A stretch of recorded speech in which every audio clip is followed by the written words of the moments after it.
Hello everyone, my name's John Ferrer, and I'm a teaching fellow with Equal Rights Institute and a third church member. This year, millions of women in America will face an unplanned pregnancy. Many of these women will make the difficult choice to protect their child's life. They know it will be hard, and they know they'll need community support. They know there are no easy options, but they are not going to let their personal trials condemn their unborn child. Unfortunately, about 40% of women facing an unwanted pregnancy will not choose life. 1.2 million abortions happen every year in the United States since 1973. Last year, the total number of abortions in the U.S. passed 60 million. That's about 10 times more than were killed in the Holocaust, and more than 20 times higher than all the casualties of war in the United States history. If that number were a population, it would be the 24th largest country in the world, between Italy and South Africa. But what's most staggering is that many of those women didn't really want to have an abortion. They may even hate the thought of abortion, realizing that abortion victimizes them too. But as far as they can tell, abortion is their only option. Today is Sanctity of Life Sunday, a day of healing, grieving, forgiving, and restoring people who have endured the trauma of abortion. Today is a day of protecting the precious human lives who cannot defend themselves, a day of supporting struggling families.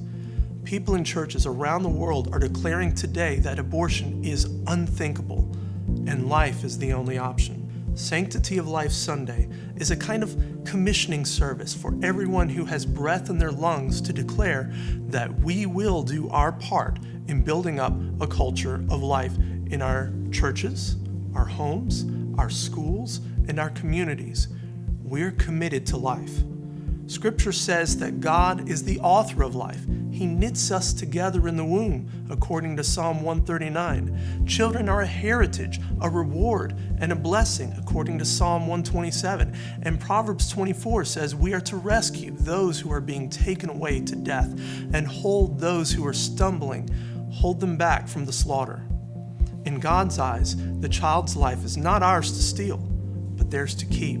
Children are not our property. They are God's creation, so our duty to God is to protect and care for those He's entrusted to us. We can create a culture of life, making abortion unthinkable and fortifying life as the only option. But each of us need to do our part. You and I can't do everything, but we can do something.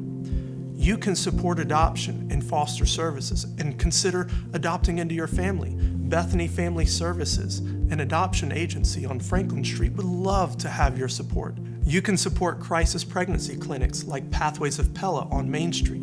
They offer STD and pregnancy screenings, sonograms, parenting and abortion recovery counseling. You can support resource centers and career assistance programs.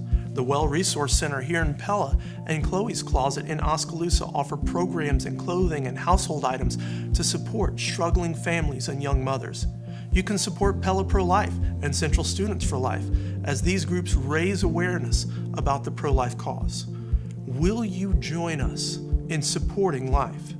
Together, we can fortify a culture of life and make abortion unthinkable.